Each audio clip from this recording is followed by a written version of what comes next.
IKEA doesn't make you walk that much by accident. Every extra step, every winding turn, and every hidden exit is part of a high-stakes psychological game designed to lower your resistance. You might think you're just navigating a furniture store, but in reality, you are moving through a meticulously engineered machine designed to separate you from your logic. While you feel like you are exploring, IKEA is actually guiding you toward a series of calculated financial decisions.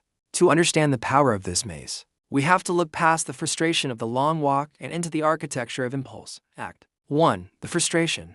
Most customers enter an IKEA with a simple list, only to find themselves exhausted and disoriented within 20 minutes. This is the Gruen effect, a psychological phenomenon, where a retail environment is so intentionally confusing that it causes people to forget their original intent. As the familiar world outside disappears, your brain begins to lose its sense of time and direction. The exhaustion you feel isn't a byproduct of the store size. It is a tool used to break down your executive function. When you are tired and overwhelmed, your ability to make rational, disciplined choices begins to erode, leaving you vulnerable to the suggestions of the environment. Image: a silhouette of a customer in a dimly lit, infinite-looking IKEA showroom, looking at a map with a "you are here" dot in the middle of a maze. This leads us to the core design, the forced path. Unlike a traditional department store where you can move freely between sections, IKEA utilizes a long natural path that forces you to see every single item in the showroom before you can reach the checkout. By removing shortcuts, IKEA ensures that you are exposed to thousands of products you never intended to buy.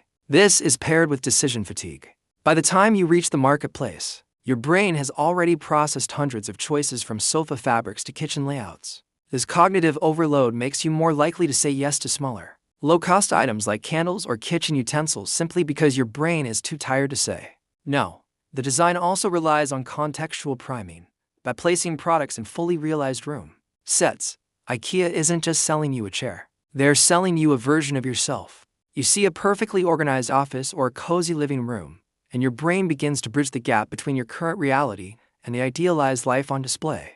By the time you leave the showroom and enter the warehouse, you aren't just buying furniture, you are buying the hope of a more structured existence. The walk is the ritual that builds this desire, turning a chore into a psychological journey. Image: a top-down blueprint of an IKEA store layout showing the fixed path versus a traditional grid retail layout. The result of this journey is that the longer you stay, the more you buy.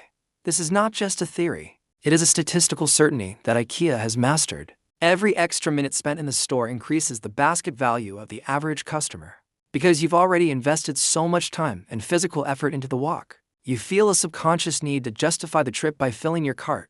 Below price anchors, scattered along the path, those bins of 99-cent items act as psychological rewards, giving you a small dopamine hit that encourages you to keep moving forward.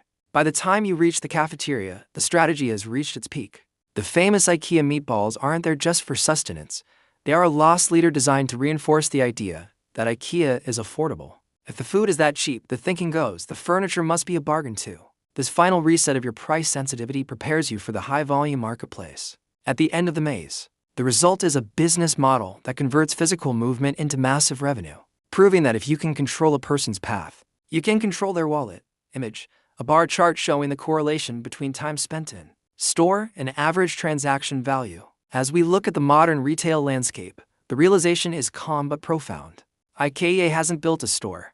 They've built a psychological gauntlet. We walk those miles not because we have to, but because the environment has been tuned to keep us moving. The exhaustion we feel at the end is the cost of a journey that was never really about the furniture.